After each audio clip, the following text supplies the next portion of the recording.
Hey guys, and welcome back. As always, I'm Kelly, and I just got a what the? How's it going, guys?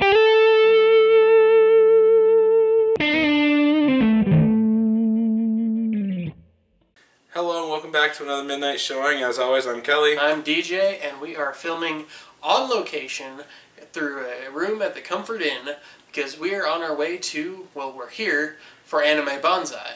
Yeah, which is like a block and a half that way. Yeah. Yeah, this is the closest we got to it. The Hilton was booked solid. Yes, it was. It was booked solid 6 months in advance. But, yeah, so we just got out of Oujia 2 at probably the nicest theater I've been to. It's not a sequel, it's a prequel. Oujia, the Origin of Evil. You know what? This movie only exists because the first one made a shit ton of money. And, God, this movie, all fairness. I forgot to look for Michael Bay's credit in this one. Yes. I don't know. Well, he's with Hasbro, and this is still Hasbro, so I wouldn't be surprised if his name did pop up and we just didn't really feel invested enough to look at it. Now, with Oujia and Battleship and Transformers, I really want Operation. I wonder what they would do with that. Operation the Musical. Turning it into Saw. Wow. PG-13 Saw. PG-13 Saw.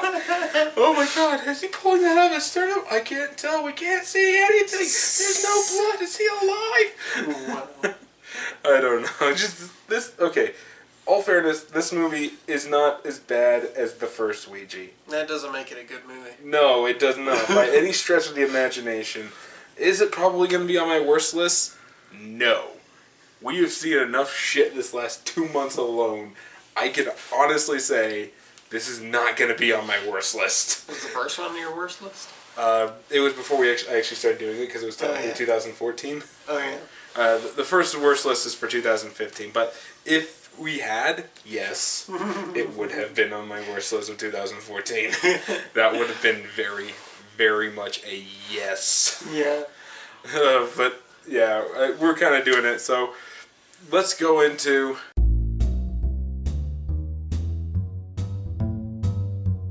We saw it at an AMC theater. Yeah, and it might have been a bad movie, but we were comfortable. Yes, the AMC theater had reclining chairs. It had big ass cup holders. I got a 50-ounce drink of root beer, and it was nice and comfortable. So it was made, groaning a little bit easier to handle. But okay, the one good thing I can say about this movie, is that it fucking tried. It tried to conceivably write a narrative that would explain all of the bad shit inside of the sequels that, I guess not the sequels, but the first movie left open that were obvious, stupid, twist bullshit stuff that was reshot in, like, the whole fucking ending where it turns out that, the girl is the evil monster this time. And her mom, even though she was the one who was legitimately attacking us the entire time, was the good person. It tried to actually explain that shit by completely ignoring the backstory of the first movie. But it tried. It fucking tried. There was just nothing there for it to work with. You can see when the older sister actually goes insane and how she does it. And it makes no sense because at the point that she does go insane doesn't correlate with the timeline of the first movie. Yeah.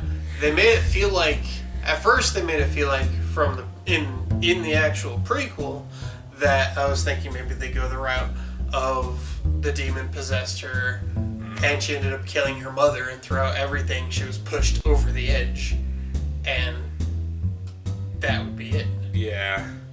The demon was in the older sister the whole time. Or at least a piece of it. It's unclear. I don't want everything answered when we go to a movie like this. I just want some answers. And this movie did try. She had the freaking Eye of Sauron in her mouth. Yes. And it got sewed shut. So apparently that means the demon's trapped inside of her. but it's not, because it can still clearly affect and kill people.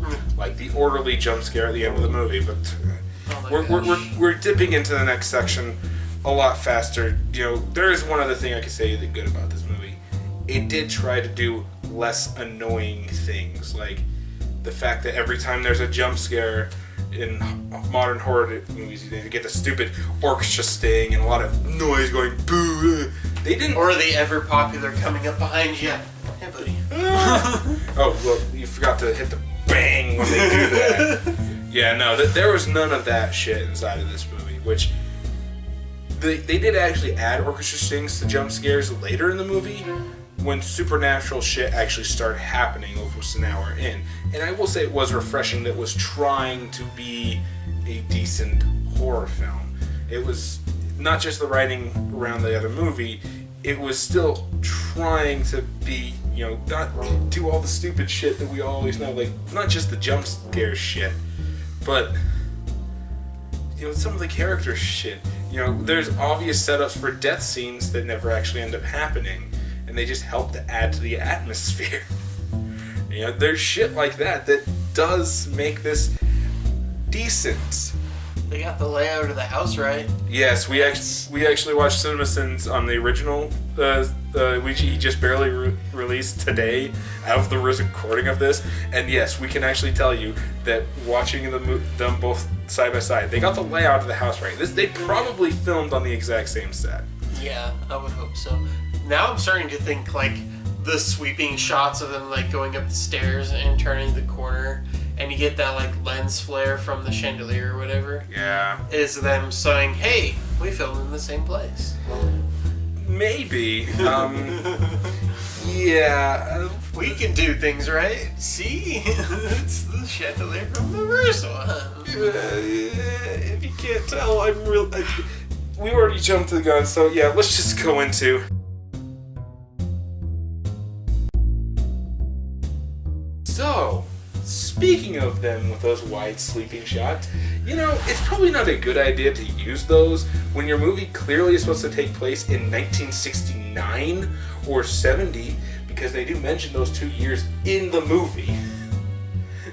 But, you know, regardless, it's probably not a good idea to use those wide sweeping shots to show architectures and buildings and houses that clearly were built inside of the modern era and not 70s. I don't care if you put a 60s or 50s style car in front of the freaking house. That house is in the wrong fucking time period. Are we in the Blair Witch Project with the stupid temporal loop shit again? I mean, oh my god, this is filmmaking 101.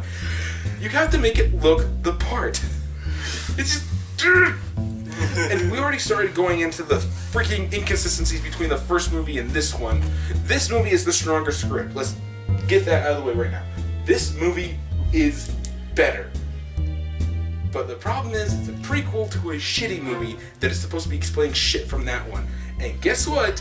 It doesn't match up. The backstory of the family doesn't match up. The mom wasn't into the occult, she was a fake psychic. There's a difference. If she was into the occult and actually studying shit, then, frankly speaking, there should be some shit of her studying it. No, she set up a fake scenario to basically help grieving people and occasionally get a donation for it. As far as con artists go, she was actually probably Mother Teresa in comparison. Yeah. Now, I would say they most likely didn't have this kind of forethought. But the older sister, who's already in the mental asylum, told them the story. She's already kind of nuts. Well, but I don't think they had that kind of forethought. And to be fair, hence the inconsistencies. To be fair, you know, when she does go to the asylum, they do make it out that she actually isn't telling the story. Every time they try to bring it up, she zones out. Like, she's clearly mentally scarred. And, yeah, she's still evil because the first movie needed to happen. That's the only thing I can really say about it. And, God, for every single stupid cliche they tried to avoid in this movie, I can pick out three of them that three more that they just ran right into. Like, oh, I don't know, the child who has no problems talking to a ghost and feels no scared or nothing about them until they actually start attacking them. In which case, by that point, she just ends up getting possessed. Oh, we have a Deus Ex Machina from a ghost that was mentioned previously inside of the movie, who turns out to be their dead parent. Oh, that sounds familiar. Oh my god. That didn't help jack shit. And we already mentioned it, the random jump scare at the end to prove that the girl was actually evil and that she summoned the demon that's supposed to be trapped inside of her sister's soul, which is still an inconsistent, stupid thing from the first movie. Yeah, they went the Deus Ex Machina with their father, kind of showing that that Doris had actually been put to rest and is at peace.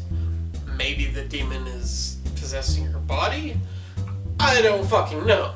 Okay, if it's possessing her body, then how did it summon up Dolores's outside of her maximum security isolation cell and attack the orderly at the end? Exactly.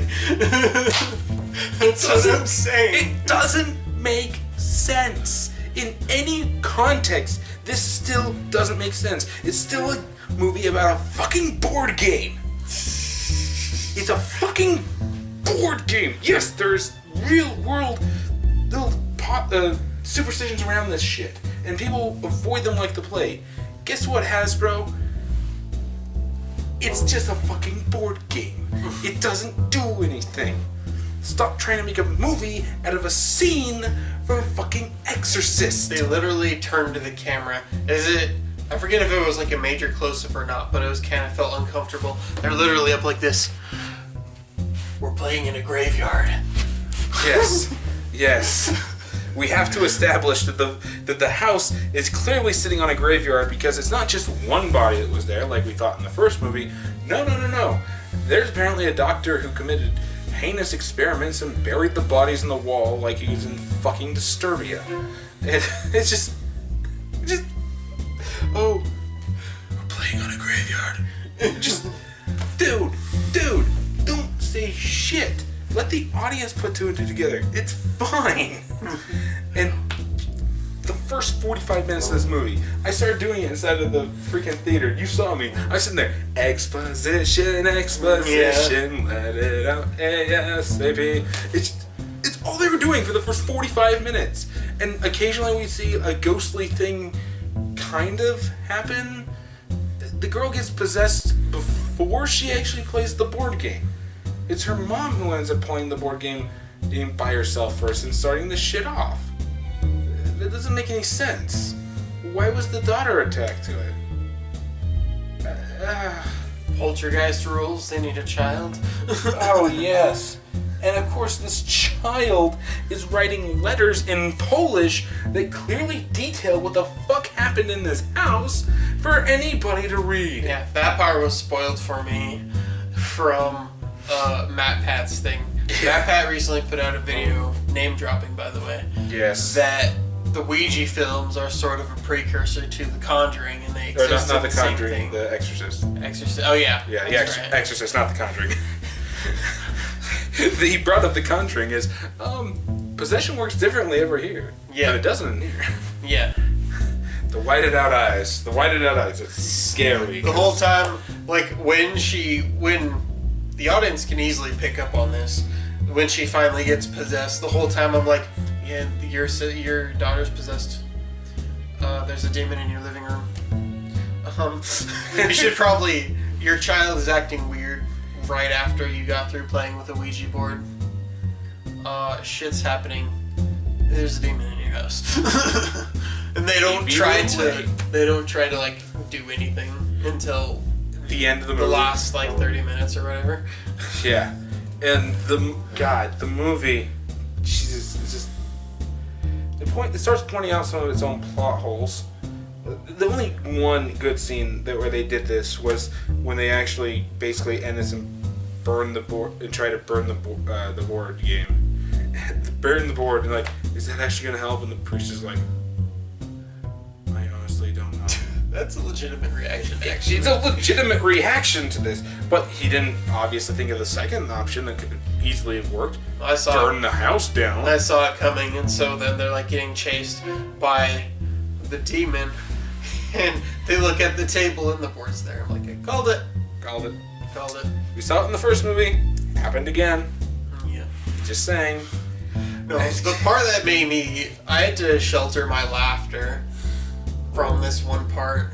Because it's just kind of ridiculous and it kind of goes nowhere. Okay, maybe it goes somewhere.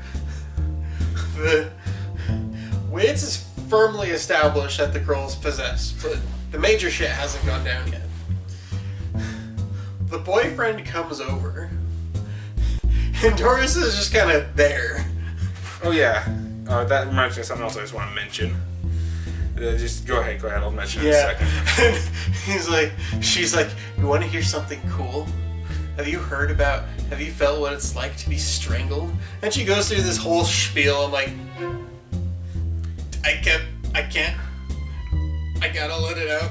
It's just like slowly zooming in on her face. And I fully expected to like do an orchestra sting cut to have him like floating in the air, getting strangled by invisible demons or whatever, with his eyes widened out. Nope. And going on to that wonderful setup they just ignored, let's actually talk about the shitty acting in this movie. Especially from Dolores herself.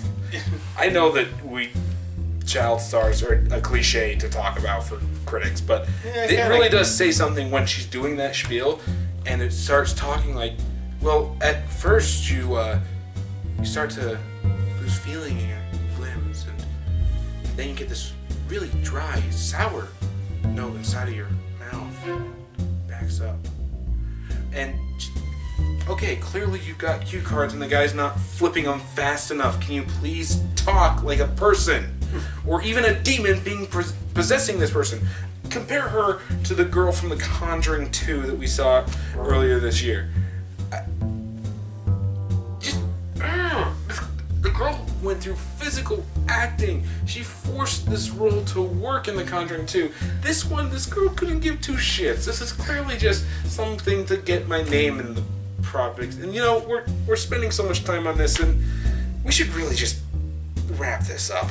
Yeah. The whole time you're emotioning with the... Go ahead. The whole time you're emotioning, pointing at the jump scares.